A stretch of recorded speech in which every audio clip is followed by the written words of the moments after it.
Welcome to a special series on the CultureCon podcast. These episodes feature conversations originally recorded live at CultureCon 2024 and first released on the People Forward Network's podcast, Fringe.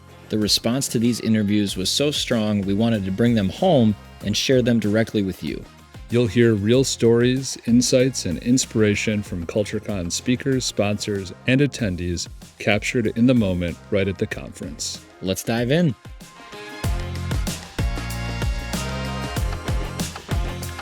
Hey, it's Nikki Lewallen Gregory, and I'm back here at CultureCon Live in Madison, Wisconsin.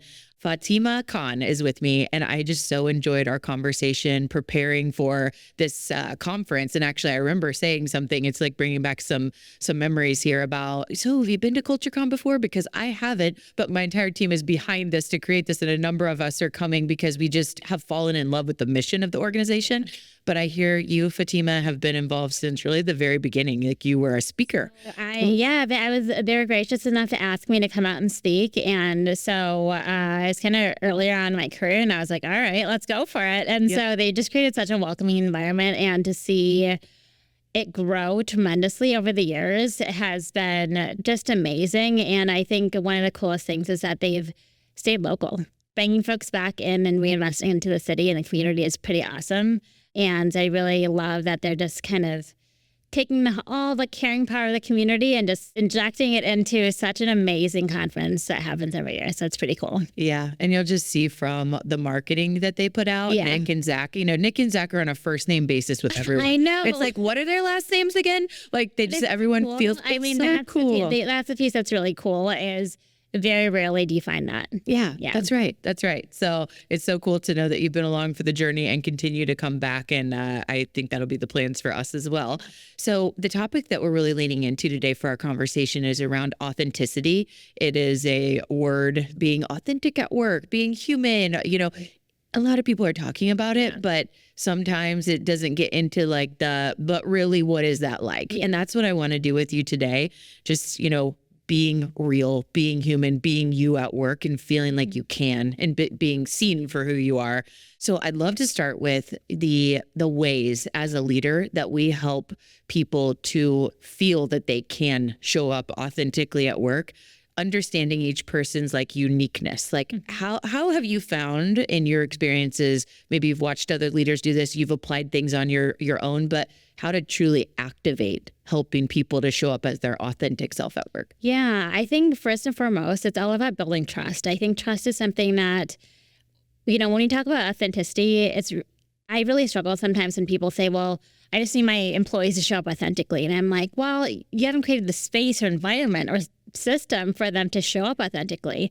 And so I think a lot of the onus needs to be put on creating that environment. And so I talk a lot about in my work about how do we shift from not just creating psychologically safe spaces, but creating brave spaces.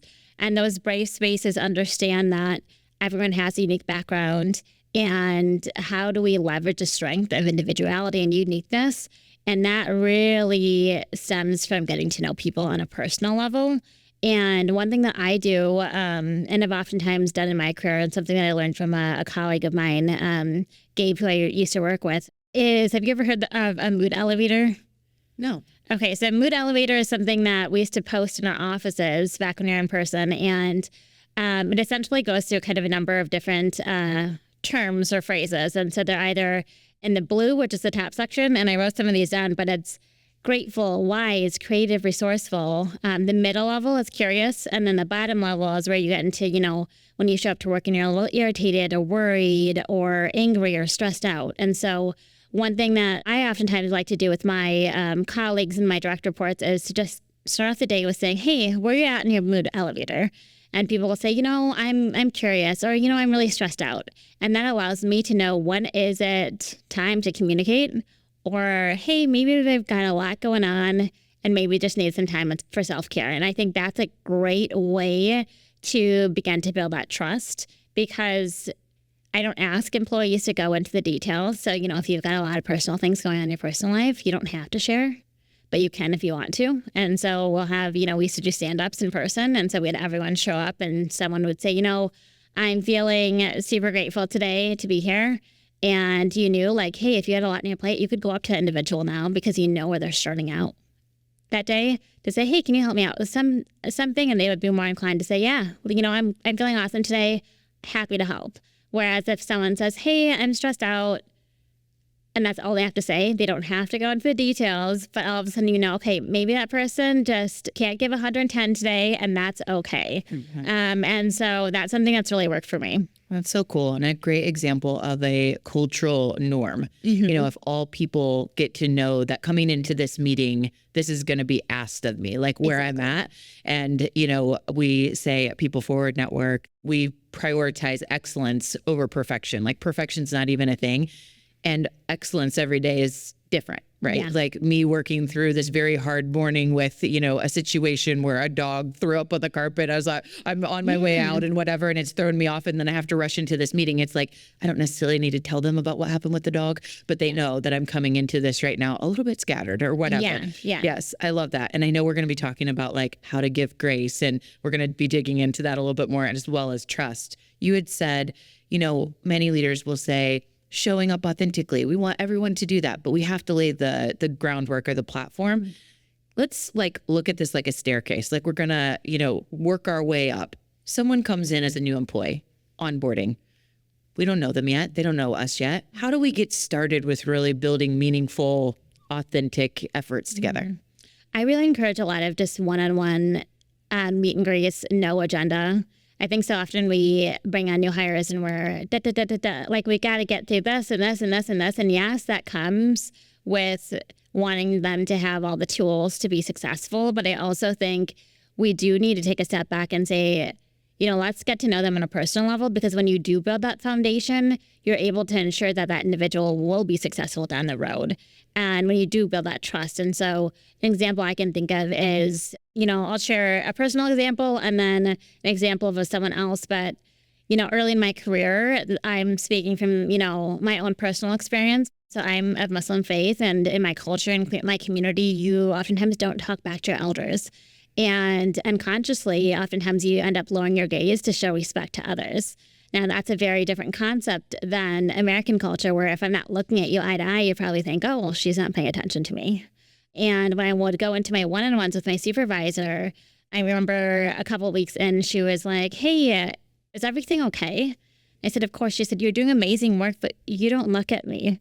And I had no idea that I was just, out of respect, was lowering my gaze to her. And we had such an awesome discussion. She's like, oh, I would have never known or learned that about you had you not told me. And we since grew so much in that regard. But then also I think about now when I have colleagues, our new hires come on. I recently had a new intern come on, and I asked them, what do you need to be successful? Is there anything I should know or anything, feel comfortable as you go along? And they said, you've been so open with me, but I did want to share, oftentimes in meetings, if I'm fidgeting or playing with something, or if I'm shifting my eyes and things, I have ADHD. And so I just want you to know that I am trying to pay attention. But imagine had they not shared that with me, all of a sudden, 3-4 weeks down the road, they're on a performance improvement plan, XYZ is happening, and it's not their fault, right? But we didn't create the space then for them to show up authentically as their best self, and for us as an employer to make sure that they're successful. And so I think a whole lot has to do with just getting to know someone deeply on that personal level. I want to give a shout out to the various sides of ownership in all of them and celebrate that, where, the opportunity for curiosity was brought to the table. The leader that you were working with, she could have just assumed and said, oh, she just doesn't like working with me. I guess we'll just get through this, right? So that curious factor, you embrace the feedback. And even the way that you share it right now, you're like, oh my gosh, I had no idea. Yeah. I'm so glad. And now I'm able to share that with other people. So just various, forms of bringing our ownership to the table to make things better, also including, hey, I'm going to be proactive and share, hey, this is how I operate, like the ADHD scenario of maybe fidgeting or whatever. Just want you to look out for that. If it's distracting, let me know, but feeling safe enough to be able to share that, which I think leads into, you had mentioned before when we talked, how important it is to know people outside of work, know them outside of their role and their skills and how they operate. Maybe fidgeting at work, it applies to being in a meeting way outside of that, things that they enjoy doing, past experiences that they've had. How do you do that in a way that maybe the listeners can take and adopt because they feel nervous to be like, I don't want to pry, but how do you do that in a swift or a savvy way? Yeah, I mean, I think if COVID-19 and the pandemic taught us anything, it's that your work life and your home life can no longer be mutually exclusive, right? You need to, like, not to say that it's your responsibility to know what's happening in your employee's life, but I think it is important to create that space for them to share should they choose to. And so, I mean, I've worked with colleagues who their, wife had a miscarriage that morning. They still felt like they had to show up at work, I feel like so often we put these pressures on ourselves to show up. And I think that imagine if you had a culture where you felt comfortable enough to go to your supervisor and say, hey, today's a tough day. Can I just take some time? And I think as we progress as a community and we discuss things around mental health and we're more open to feedback and openness, I think that's where we're going to really make moves and move the needle in this space. But I really think a lot of it is leading by example. And the more you are vulnerable, the more someone else is going to lean in. So oftentimes when, I feel like I can't expect anything of my employees unless I demonstrate the same in return. And so one thing that I've always really leaned heavily on is being transparent and vulnerable myself. And so just like I just shared, I oftentimes will lead by sharing my own example of times where I didn't realize I messed up in my career. You learn from your failures, or you say, hey, the eye contact thing, I share that with new hires when they come to say, hey, I didn't realize until someone communicated that with me. And then others feel more comfortable sharing more about themselves as well. That's so good. And I think to each person's comfort level with what they want to share, right? Everyone's different in that. And I think over time, some want the experience with us to build up before they might share more. But the power of just asking the questions to say that we care and saying only if you feel comfortable, sharing that, giving an out, but, putting the questions out there that say, I do care about you beyond just what we do here. I think that's a powerful thing. And you got to put work into it. I mean, I have a lot of fun. When I was in person, I had a lot more fun probably because I'm a prankster, so I have a lot of fun there. But I can think of a time where I had a colleague that I worked with, older gentleman. He never he never smiled. And I was like, I am going to work to make this man smile. He did great work, but he would just never smile. And I cannot wait to hear the prank. Oh my gosh. I knew very little about him. All I knew was he didn't smile and he ate Cheetos at lunch. And one time in the office, I overheard a conversation of him talking about the movie Rudy. Have you seen that movie? I have, yeah. Yeah. So for those that are listening, Rudy is a football movie about a player named Rudy who really wants to play, and he works his butt off, hardest worker on the team, and somehow never gets to play in the game. So the championship game is coming up, and he wants to play, does not see his name on the roster. So. And keep in mind, I hadn't seen this movie before. I just overheard it. So I literally went out. I got the video movie. I went home. I watched the whole thing because I was like, I got to figure out what's going on with this colleague. I got to make him smile. So I watched the whole movie, and I got to the scene where Rudy didn't make the final cut for the championship game. And the players went to the coach's office. They took off their jerseys, and they said, I want Rudy to play. And the coach said, be a captain. He said, I think I am being a captain. And he put his jersey down. And the next player came in the room and did the same, and so on and so forth. So I went to Walmart that night, and I bought up 40, 50 bags of Cheetos. And I spent all night coordinating 40, 50 calendars to make sure everyone is outside the office when I needed. I went to one of our VPs. I said, could you please call him into a meeting and make sure it's pretend serious. She's like, what are you up to? Because she always knew I was up to something. So she calls him in and says something to the effect of, the CEO really needs some metrics on something. So in that time, I coordinate 40, 50 employees outside the door. And I knocked, I walked in, he had this look in his face, why are you interrupting my one-on-one with the VP? And I said, I know we've gone through a lot of change lately and it's really tense around here, but I just wanted to say, thanks, coach. And I stuck out my hand with a bag of Cheetos, and I dropped it in the middle of the table, and I turned around and walked out. And then the next colleague went in, knocked, and did the same thing. And over the course of probably a half an hour, like the whole table started just piling out with bags of Cheetos. And it was the funniest thing. And afterwards, he called me into the stairwell and he said, "Could we have a word, please?" And I was so terrified. It's like, okay. And you're at the stairwell. And he said, "I want to thank you." And he said, "You have no idea." And now I'm going to get emotional. He said, "You have no idea what I've been going through." And he said, one of my best friends has cancer and he's dying. And you have no idea how much I needed that today.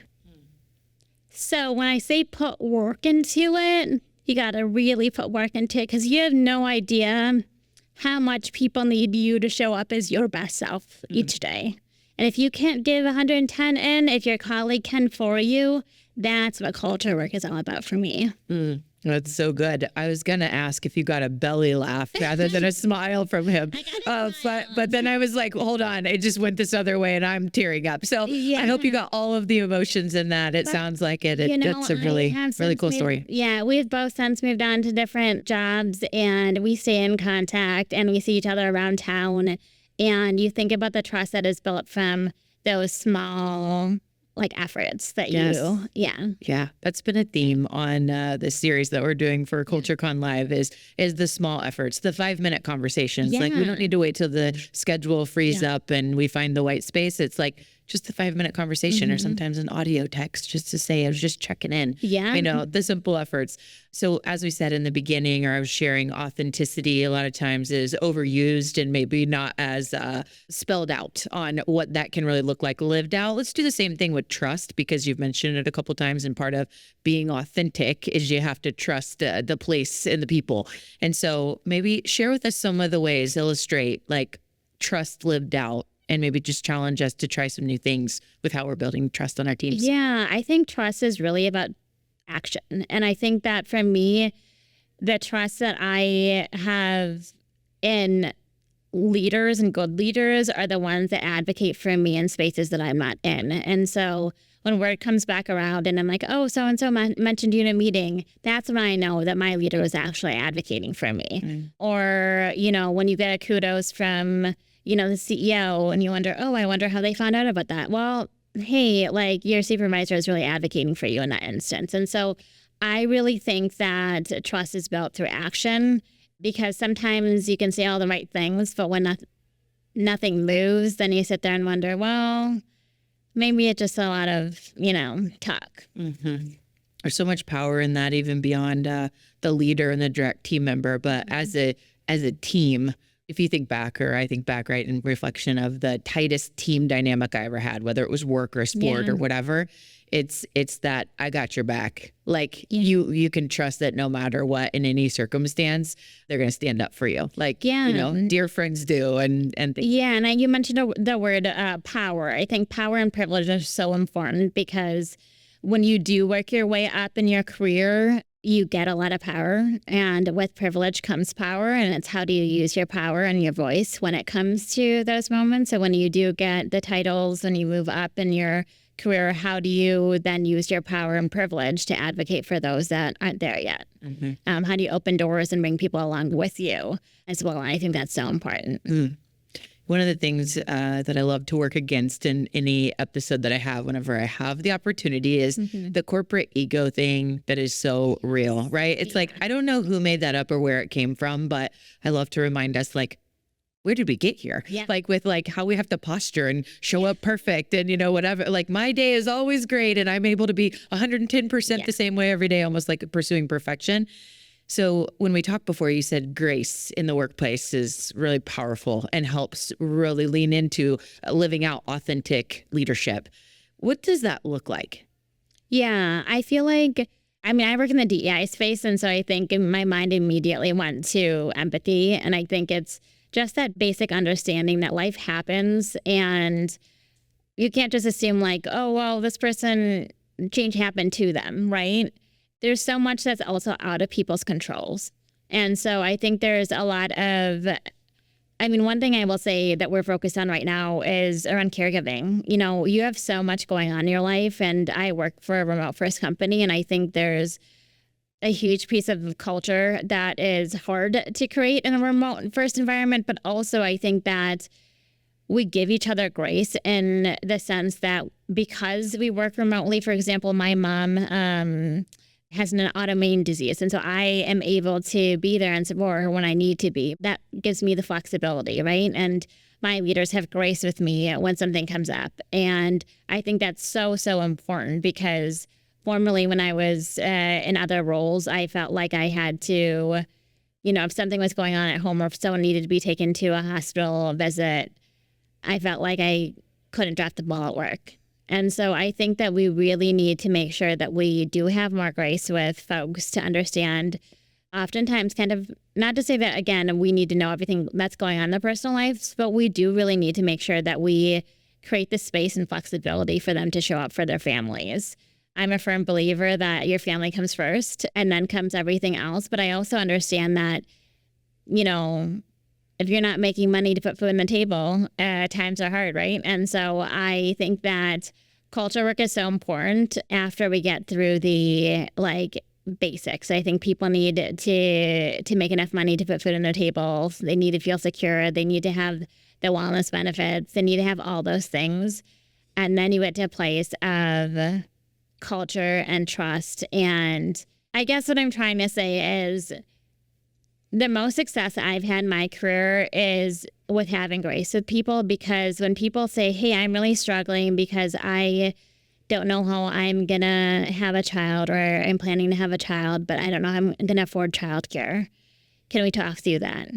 That's an amazing thing to have that trust built. Mm-hmm. And that's a very serious conversation. And that also makes you reconsider, well, how do I best support this person, not just as an employee, but as a human being? And so if I can't support them because compensation is outside of my control, well, then how am I going to make sure that I do everything from creating opportunities for them professionally within the workplace? I grow them in ways that they want to, so that even if they're not going to stay with the company, they're going to be successful beyond it. Mm-hmm. And so I think that's the piece that I really do think we need to get to know people on a personal level, because they're going to be your brand ambassadors. They're going to leave, even if they leave your organization, they're going to be like, wow, they treated me with so much grace and respect and kindness and poured into me.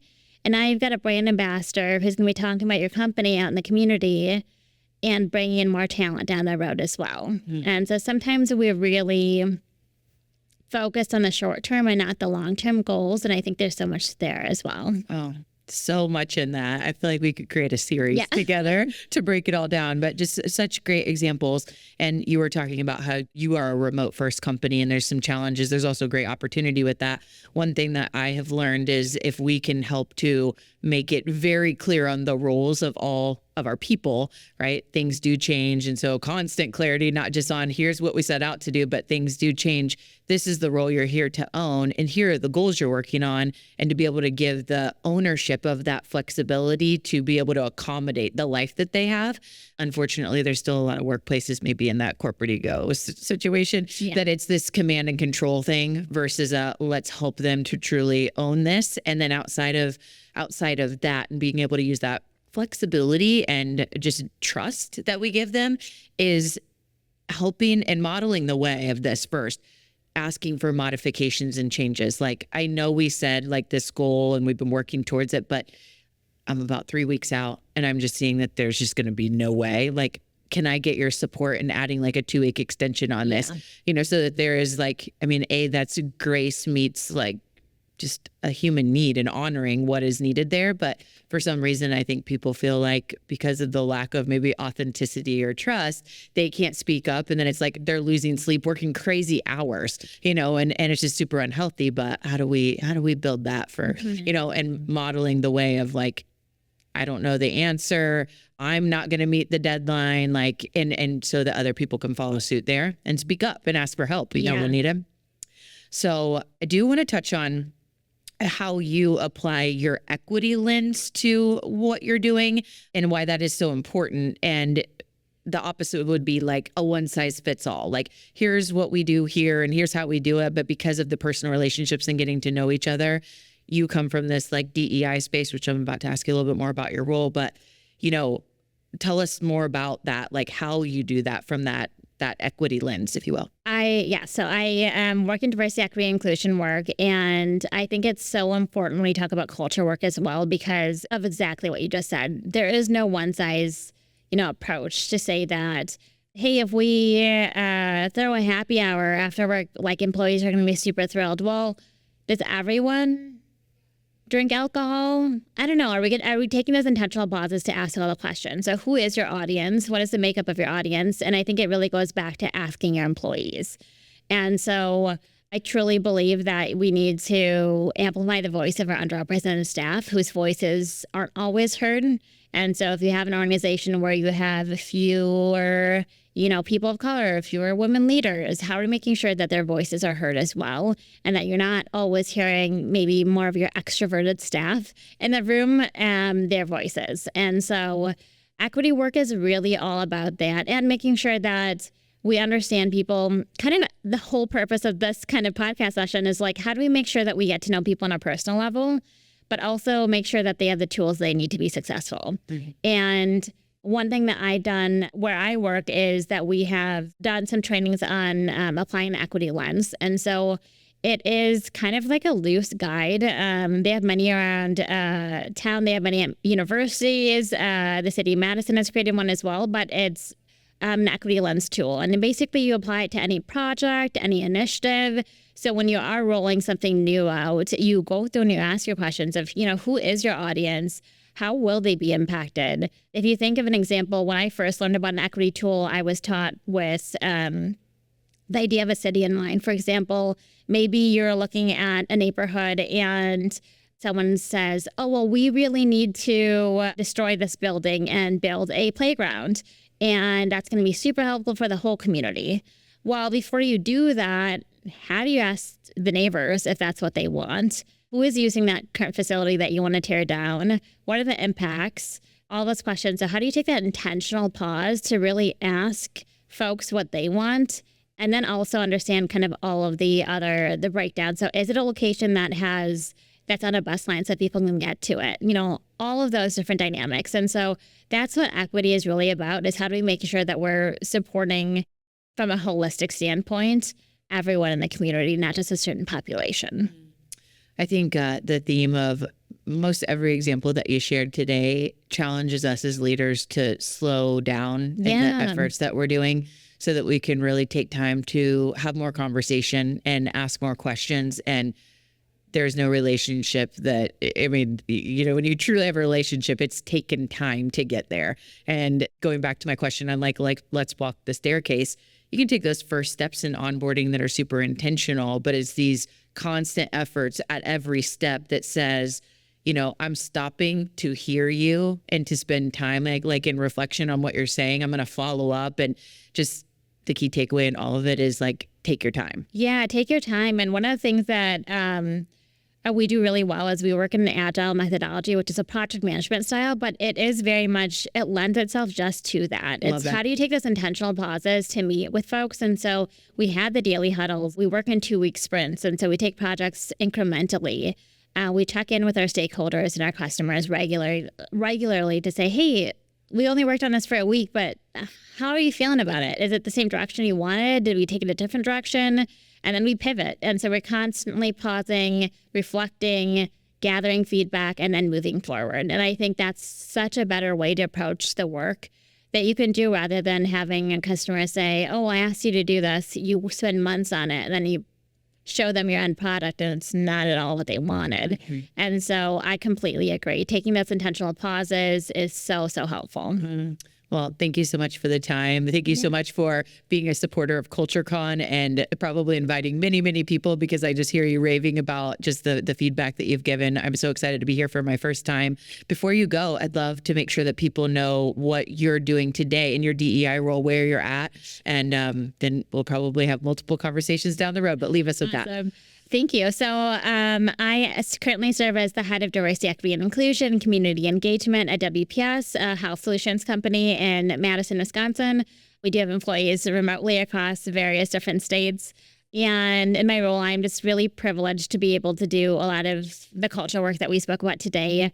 And one of the main kind of avenues in which I'm able to do that is through our employee resource groups at WPS. And so we have various groups from our women's focused ERG to our ABLE ERG that focuses on disability and mental health inclusion, and so on and so forth. And so these groups are just amazing at pushing the needle in the DEI space and creating just a better workplace environment for everyone. That's a wrap on this episode of the official CultureCon podcast. If you got something out of it, share it with a friend, a teammate, or a fellow culture geek. And don't forget to hit subscribe so you never miss an episode. And if you want more ways to stay connected and inspired, check out our upcoming events page for a full listing of webinars, workshops, and conferences. You'll find the link in the show notes, and we'd love to welcome you to a CultureCon event soon. Until next time,